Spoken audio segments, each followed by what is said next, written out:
देखिए, आज के इस वीडियो में हम लोग प्रधानमंत्री और मंत्रिपरिषद को कवर करेंगे। बहुत इंपॉर्टेंट टॉपिक है। एग्जाम के पॉइंट ऑफ व्यू से बहुत ज़्यादा ये ज़रूरी है। इसको हम लोग पूरे डायग्राम के माध्यम से समझेंगे ताकि आपको अच्छे से समझ में आए और 100% क्लियर हो जाए। इस वीडियो में हम लोग समझेंगे कि कैबिनेट मंत्री क्या होते हैं, राज्य मंत्री क्या होते हैं, राज्य मंत्री स्वतंत्र प्रभार क्या होते हैं, उप मंत्री क्या होते हैं, मंत्रिपरिषद और मंत्रिमंडल में क्या अंतर होता है, और जितने भी प्रधानमंत्री अब तक हुए हैं उन सब के बारे में हम लोग इम्पोर्टेंट पॉइंट जानेंगे जो कि एग्जाम में डायरेक्टली पूछा जाता है और वहाँ पर आपको याद नहीं रहता है, तो उन याद करने का भी तरीका भी हम लोग इसमें समझेंगे। और वीडियो के लास्ट में हम लोग प्रीवियस ईयर क्वेश्चन का टेस्ट लगाएंगे ताकि आपको और 100% क्लियर हो जाए और किसी तरह का डाउट ना रहे। जो कि एग्जाम में प्रश्न पूछे गए हैं वही प्रश्न रहेंगे। तो चलिए वीडियो को हम लोग शुरू करते हैं।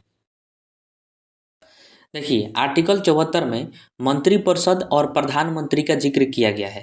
प्रधानमंत्री तो आप समझते हैं, लेकिन मंत्रिपरिषद क्या है? तो देखिए, इसी को सरकार कहा जाता है। जैसे वर्तमान में मोदी जी की सरकार है तो क्या है? मंत्रिपरिषद है। ठीक है। मंत्रिपरिषद का मतलब हुआ मंत्रियों का समूह। बहुत सारे जब मंत्री होते हैं तो उसी को मंत्रिपरिषद कहा जाता है। और उसमें जो सबसे बड़ा मंत्री होता है, सबसे जो हेड होता है, उसी को प्रधानमंत्री कहते हैं। तो ये इंपॉर्टेंट है, ध्यान रखिएगा कि मंत्रिपरिषद का सबसे बड़ा मंत्री यानी सबसे हेड कौन होता है? तो प्रधानमंत्री होते हैं। अब देखिए, आर्टिकल 74 में कहा गया है कि मंत्रिपरिषद का गठन करना आवश्यक है देश के अंदर। अब मंत्रिपरिषद का गठन क्यों किया जाता है? क्योंकि मंत्रिपरिषद ही राष्ट्रपति को सहायता एवं सलाह देता है। किसी भी मुद्दे पर अगर सहायता मांगना हो, सलाह मांगना हो, तो वह राष्ट्रपति से मांग सकता है या फिर राष्ट्रपति को सहायता एवं सलाह दे सकता है। ये बात इसमें कहा गया है। अब देखिए, इसी में कहा गया है कि मंत्रिपरिषद राष्ट्रपति को जो भी सहायता एवं सलाह देगा उसको मानने के लिए राष्ट्रपति बाध्य हो जाएंगे। मतलब राष्ट्रपति को मानना ही पड़ेगा। जैसे किसी भी मुद्दे पर मंत्रिपरिषद जो है राष्ट्रपति को सलाह दिया और राष्ट्रपति को लग रहा है कि इसमें गलत है, चाहे सही है, कुछ भी हो, लेकिन राष्ट्रपति उसको मानने के लिए बाध्य है। गलत हो तो वो मानेंगे और सही हो तो वो मानेंगे। लेकिन यह जो है पहले ऐसा नहीं था। पहले था कि अगर मंत्रिपरिषद किसी मुद्दे पर राष्ट्रपति को सलाह देता है और राष्ट्रपति को लगा कि इसमें कुछ गड़बड़ है तो वह जो है पुनर्विचार के लिए लौटा सकते थे और कहते थे कि इसमें ये चेंजिंग करिए, वो चेंजिंग करिए, कह सकते थे। लेकिन 44वां संविधान संशोधन जब किया गया 1978 में, तो उसमें कह दिया गया कि मंत्रिपरिषद जो भी राष्ट्रपति को सलाह देगा, तो राष्ट्रपति को अगर लगेगा कि इसमें कुछ गड़बड़ है तो एक बार पुनर्विचार के लिए लौटा सकते हैं। लेकिन मंत्रिपरिषद अगर दोबारा फिर वही भेज दिया बिना कुछ चेंजिंग किए, तो फिर राष्ट्रपति जो है उसे मानने के लिए बाध्य हो जाएंगे। तो मतलब इसका क्या समझे आप? इसका मतलब यही हुआ कि राष्ट्रपति जो है केवल नाम के लिए हैं। मतलब मंत्रिपरिषद का जो मन कर लेगा वो कर सकता है, केवल नाम के लिए राष्ट्रपति केवल टुकुर टुकुर देखते रह जाएंगे, क्योंकि उनको तो कोई शक्ति नहीं दिया गया है कि वो रोक सके चाहे कुछ कर सके सलाह को। जो भी मंत्रिपरिषद देगा सलाह उसको मानने के लिए वो बाध्य हो जाएंगे। एक बार अगर पुनर्विचार के लिए लौटा भी दिए तो दोबारा आया तो फिर मानने के लिए बाध्य हो जाएंगे। इसका मतलब है कि राष्ट्रपति केवल नाम के लिए। तो इसी से इम्पोर्टेंट प्रश्न पूछा जाता है कि कार्यपालिका के नाम मात्र का प्रमुख कौन होता है? तो राष्ट्रपति होते हैं, क्योंकि केवल नाम के लिए हैं, कोई इनके पास तो शक्ति है नहीं। कोई भी सलाह आएगा तो मानने के लिए बाध्य हो जाएंगे, तो नाम ही के लिए हुए। तो कार्यपालिका के नाम मात्र का प्रमुख कौन होता है? तो राष्ट्रपति होता है।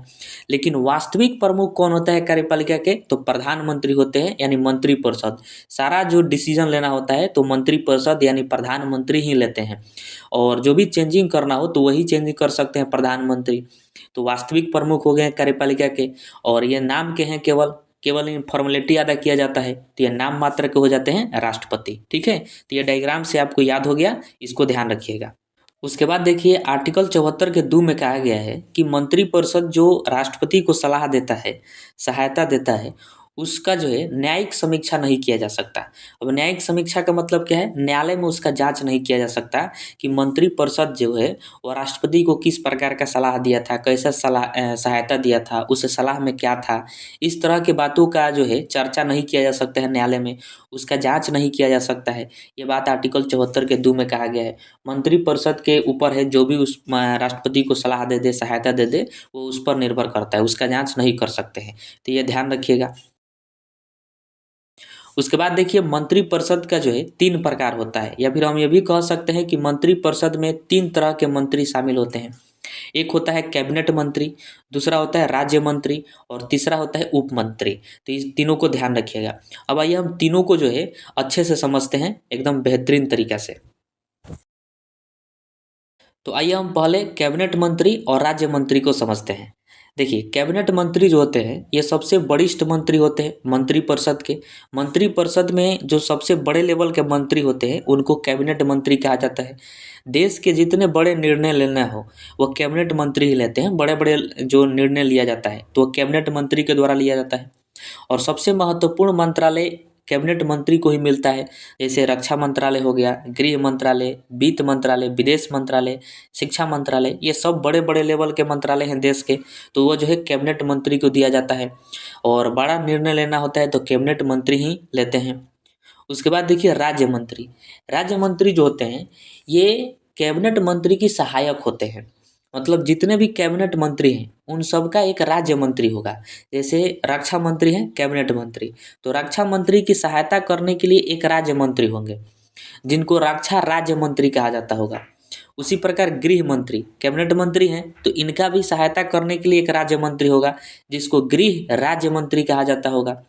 उसी प्रकार मान लीजिए वित्त मंत्री कैबिनेट मंत्री हैं तो इनका एक राज्य मंत्री होगा सहायक जिसको वित्त राज्य मंत्री कहते हैं। तो ध्यान रखिएगा कि कैबिनेट मंत्री जो होते हैं वो मंत्रिपरिषद के सबसे बड़े होते हैं, सबसे वरिष्ठ मंत्री होते हैं और बड़ा बड़ा काम करते हैं। बड़ा बड़ा मंत्रालय दिया जाता है कैबिनेट मंत्री को। और इनके सहायता के लिए, क्योंकि कैबिनेट मंत्री जो है बहुत बड़े हो गए और बहुत बड़े लेवल का निर्णय लेते हैं, तो उनकी सहायता के लिए एक होता है राज्य मंत्री जो कैबिनेट मंत्री की सहायता करता है। तो ये ध्यान रखिएगा। राज्य मंत्री के पास अपना कोई स्वतंत्र विभाग नहीं होता है जैसे कैबिनेट मंत्री के पास है, तो ये तो सहायता करते हैं राज्य मंत्री। ठीक है, देखिए जो राज्य मंत्री होते हैं उसी का एक भाग होता है राज्य मंत्री स्वतंत्र प्रभार। अभी आप पढ़ें कि जो कैबिनेट मंत्री होते हैं वह देश के सबसे बड़े मंत्रालय लेते हैं। मतलब देश के जितने भी महत्वपूर्ण मंत्रालय हैं, जितने भी संवेदनशील वाले मंत्रालय हैं, वो सभी के सभी कैबिनेट मंत्री के पास होता है। लेकिन जो बाकी के जो छोटे छोटे मंत्रालय हैं वो किन के पास होता है, तो राज्य मंत्री स्वतंत्र प्रभार के पास होता है। जैसे कि पर्यटन मंत्रालय हो गया, संस्कृति मंत्रालय, श्रम मंत्रालय, विज्ञान तकनीकी कौशल विकास मंत्रालय, तो ये देश के बहुत छोटे लेवल के मंत्रालय हैं, तो ये राज्य मंत्री स्वतंत्र प्रभार के पास चला जाता है। तो ये आपको ध्यान रखना है कि बड़े लेवल का मंत्रालय कैबिनेट मंत्री के पास होता है और छोटे लेवल का मंत्रालय राज्य मंत्री स्वतंत्र प्रभार के पास होता है। इनके पास अपना मंत्रालय होता है और ये अपने मंत्रालय में खुद डिसीजन लेते हैं। जो भी डिसीजन लेना हो तो वो ले सकते हैं। जैसे पर्यटन मंत्री हैं तो पर्यटन मंत्री को अपने विभाग में कोई चीज़ का डिसीजन लेना है तो किसी से पूछेंगे? नहीं पूछेंगे, क्योंकि वो राज्य मंत्री स्वतंत्र प्रभार में है और उनके पास अपना खुद का मंत्रालय है। ठीक है, तो ये ध्यान रखना है। उसके बाद अगला मंत्री है उप मंत्री। देखिए उप मंत्री जो होते हैं ये मंत्रिपरिषद के सबसे छोटे स्तर के मंत्री होते हैं। मतलब मंत्रिपरिषद में जो सबसे छोटे लेवल के मंत्री सब होते हैं उनको उप मंत्री के नाम से जाना जाता है। और उप मंत्री के पास भी अपना कोई मंत्रालय नहीं होता है। तो इनका काम क्या है, तो ये जितने मंत्री हैं सबकी सहायता करते हैं। जैसे हम लोग कैबिनेट मंत्री पढ़े तो उसकी भी सहायता उप मंत्री करते हैं, और राज्य मंत्री पढ़े तो उनकी भी सहायता उप मंत्री करते हैं। राज्य मंत्री स्वतंत्र प्रभार पढ़े तो उनकी भी सहायता जो है उप मंत्री करते हैं। मतलब सभी मंत्रियों को मंत्रिपरिषद में सहायता करने का काम उप मंत्री का होता है। ठीक है, अगर हम इसको एक बार में समझें तो ऐसे समझ सकते हैं कि मंत्रिपरिषद जो होता है उसके सबसे बड़े लेवल का मंत्री को कैबिनेट मंत्री कहा जाता है। और कैबिनेट मंत्री की सहायता के लिए हर विभाग में कैबिनेट के एक एक राज्य मंत्री होते हैं, यानी राज्य मंत्री जो है कैबिनेट मंत्री की सहायता करते हैं। उसके बाद हम लोग पढ़े स्वतंत्र प्रभार वाले मंत्री, राज्य मंत्री स्वतंत्र प्रभार, इनके पास अपना खुद का मंत्रालय होता है। और जो उप मंत्री होते हैं ये सबकी सहायता करते हैं। अब आइए हम आर्टिकल 75 को समझते हैं। देखिए आर्टिकल 75 के 1 में कहा गया है कि पीएम की नियुक्ति राष्ट्रपति करते हैं। वेरी वेरी इंपॉर्टेंट है, आपको ध्यान रखना है कि प्रधानमंत्री की नियुक्ति किनके द्वारा की जाती है, तो राष्ट्रपति के द्वारा की जाती है। और उसके बाद जो है मंत्रिपरिषद में जितने मंत्री होते हैं उन सब की नियुक्ति की जाती है। तो ये भी ध्यान रखिएगा कि मंत्रिपरिषद में जितने मंत्री होते हैं उन सब की नियुक्ति भी राष्ट्रपति करते हैं, लेकिन प्रधानमंत्री के सलाह पर करते हैं। तो इसीलिए राष्ट्रपति जो है सबसे पहले प्रधानमंत्री को चुन लेते हैं और फिर प्रधानमंत्री से सहायता मांगते हैं, सलाह मांगते हैं कि किन व्यक्ति को, किन सांसद को मंत्री बनाया जाए मंत्रिपरिषद का। तो प्रधानमंत्री सलाह देते हैं, जिनको जिनको सलाह देते हैं उनको उनको राष्ट्रपति जो है मंत्री घोषित कर देते हैं। ठीक है, ये ध्यान रखिएगा। और एक प्रश्न ये पूछा जाता है कि प्रधानमंत्री का कार्यकाल कितना होता है, तो ध्यान रखिएगा उनका कार्यकाल जो है निश्चित नहीं है। जब तक बहुमत है तब तक प्रधानमंत्री अपने पद पर रहेंगे।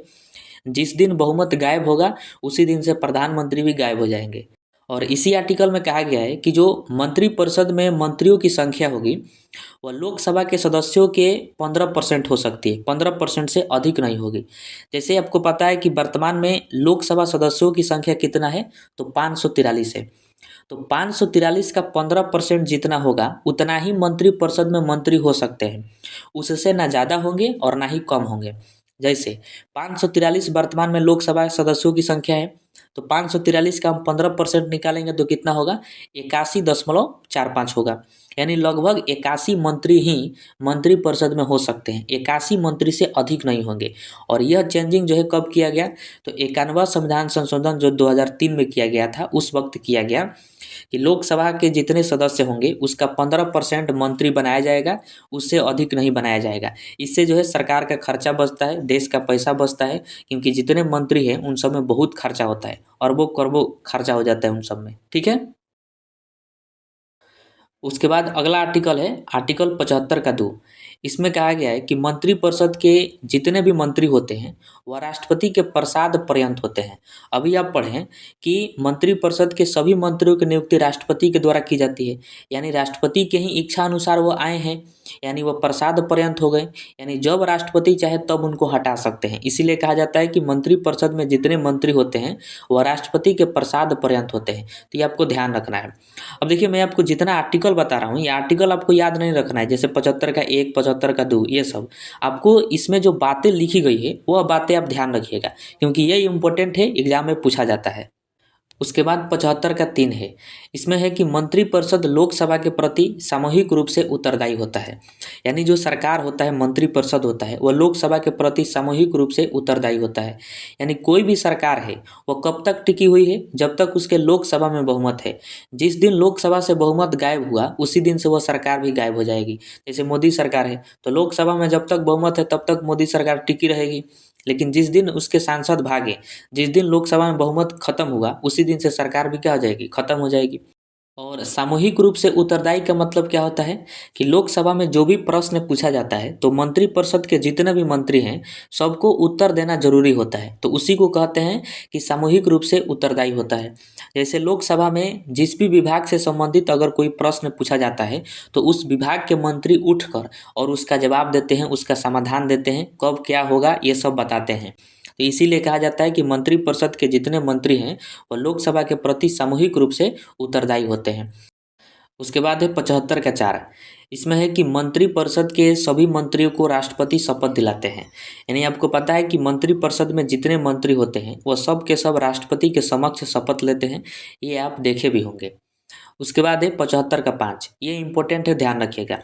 इसमें कहा गया है कि अगर किसी व्यक्ति को मंत्री बना दिया गया केंद्र में और वह व्यक्ति जो है ना ही वो लोकसभा का सदस्य है और ना ही वो राज्यसभा का सदस्य है, मतलब वो सांसद नहीं है, नॉर्मल पार्टी में कोई व्यक्ति था और जान पहचान अच्छा था और वो मंत्री बन गया। तो इसमें कहा गया है कि अगर वैसा व्यक्ति मंत्री बन जाता है कि जो गैर सांसद है, मतलब सांसद नहीं है, किसी भी सदन का सदस्य नहीं है, तो उसको 6 महीना के भीतर किसी न किसी सदन का सदस्य बनना आवश्यक है। यानी वो 6 महीना के भीतर या तो लोकसभा का सदस्य बन जाए या फिर राज्यसभा का सदस्य बन जाए, यही बात इसमें कहा गया है। और आप देखे भी होंगे बहुत सारा जब मंत्री शपथ लेते हैं तो उसमें ऐसे भी लोग शपथ लेते हैं, ऐसे भी मंत्री शपथ लेते हैं जो चुनाव नहीं लड़े होते हैं, चुनाव नहीं जीते होते हैं, लेकिन वो शपथ ले लेते हैं। जैसे बिहार में ही देखा गया, जो पंचायती राज मंत्री थे वह जो है बिना चुनाव लड़े ही मंत्री पद का शपथ लिए, तो क्या है 6 महीना के भीतर वह क्या करेंगे, किसी न किसी का सदस्य बनेंगे, तब जाके वो मंत्री रहेंगे, अन्यथा हट जाएंगे। देखिए आर्टिकल 76 में महान्यायवादी का जिक्र किया गया है और महान्यायवादी को हम इसके बाद वाले वीडियो में पढ़ेंगे। और एक और आर्टिकल ध्यान रखिएगा, आर्टिकल 78, इसमें है पीएम का कर्तव्य। मतलब इसमें कहा गया है कि पीएम का कर्तव्य है कि मंत्रिपरिषद में जो भी चल रहा है उसकी जानकारी वो राष्ट्रपति को देंगे। तो ये आर्टिकल ध्यान रखिएगा, इम्पोर्टेंट है।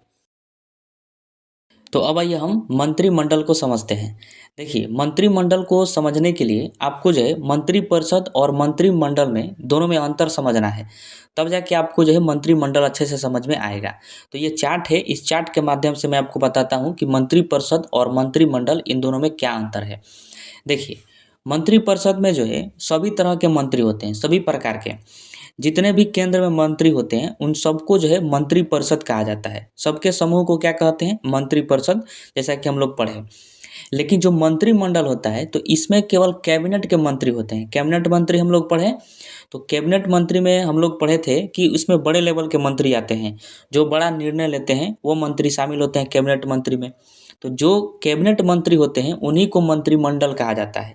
तो ये आपको ध्यान रखना है कि सभी तरह के मंत्री को मंत्रिपरिषद कहा जाएगा, और जो कैबिनेट मंत्री होते हैं उनको जो है मंत्रिमंडल के नाम से जाना जाता है। ठीक है। अब देखिए, मंत्रिपरिषद का कार्य क्या है कि केवल राष्ट्रपति को सलाह देंगे, किसी भी मुद्दे पर राष्ट्रपति को सलाह देने का काम करते हैं। लेकिन जो मंत्रिमंडल होते हैं ये नीति निर्माण करते हैं, क्योंकि इसमें बड़े लेवल के मंत्री होते हैं। तो जो भी देश के लिए नीति बनाना हो, कोई भी नियम कानून बनाना हो, विधेयक लाना हो, तो वो जो है मंत्रिमंडल का काम होता है, क्योंकि ये बड़े लेवल के होते हैं। जैसे विदेश नीति अगर बनाना हो तो मंत्रिमंडल बनाएगा, अगर बजट तैयार करना हो तो मंत्रिमंडल बनाएगा, देश के लिए कोई नीति लगाना हो तो मंत्रिमंडल आएगा, अगर कोई विधेयक बनाना है तो मंत्रिमंडल का काम है विधेयक बनाना। और उस पर जो भी मंत्रिमंडल बनाता है उस पर काम करते हैं मंत्रिपरिषद, यानी मंत्रिपरिषद में जो भी मंत्री होते हैं वो सब, और मंत्रिपरिषद ही उन सभी चीज़ों को लोकसभा में पास कराते हैं, राज्यसभा में पास कराते हैं, तब जाके वो कानून बनता है। तो ये आपको ध्यान रखना है। अब देखिए, मंत्रिपरिषद का आकार जो होता है वो बहुत बड़ा होता है, क्योंकि इसमें बहुत सारे मंत्री होते हैं। लेकिन वही मंत्रिमंडल का आकार बहुत छोटा होता है, क्योंकि इसमें केवल कैबिनेट के मंत्री ही होते हैं। और मंत्रिपरिषद का बैठक जो है बहुत कम होता है, यानी एकाध दो बार हो जाता है। लेकिन मंत्रिमंडल का बैठक डेली होता है, नियमित तरीका से होता है। ठीक है। तो अब आप जो है मंत्रिपरिषद और मंत्रिमंडल में अंतर समझ गए। अब देखिए, प्रधानमंत्री से संबंधित बहुत इंपॉर्टेंट प्रश्न है, कई बार इनसे एग्जाम में प्रश्न पूछा गया है। जैसे कि भारत के पहले प्रधानमंत्री कौन है? तो पंडित जवाहरलाल नेहरू। भारत की प्रथम महिला प्रधानमंत्री कौन है? तो इंदिरा गांधी। सबसे कम उम्र के प्रधानमंत्री कौन बने थे? तो राजीव गांधी बने थे। सबसे लंबे समय तक प्रधानमंत्री कौन रहे? तो नेहरू जी रहे थे। और कार्यवाहक प्रधानमंत्री कौन बने थे? तो गुलजारीलाल नंदा बने थे। ये 2 बार जो है कार्यवाहक प्रधानमंत्री बने। और बिना संसद का सामना किए इस्तीफा कौन दिए थे? तो चौधरी चरण सिंह दिए थे, ये ऐसे प्रधानमंत्री थे। अल्पमत सरकार में आर्थिक सुधार कौन किए थे? तो पीवी नरसिम्हा राव किए थे। और उसके बाद 13 दिन की सरकार किस प्रधानमंत्री की रही थी? तो अटल बिहारी वाजपेयी की। तो ये सभी इंपॉर्टेंट है, आपको ध्यान रखना है। अब आइए हम लोग MCQ देखते हैं। अब आइए हम इम्पोर्टेंट प्रश्न को देखते हैं।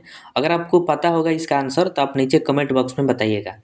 देखिए, पहला प्रश्न कह रहा है कि भारत के संविधान में प्रधानमंत्री के पद का स्पष्ट उल्लेख किस अनुच्छेद में है?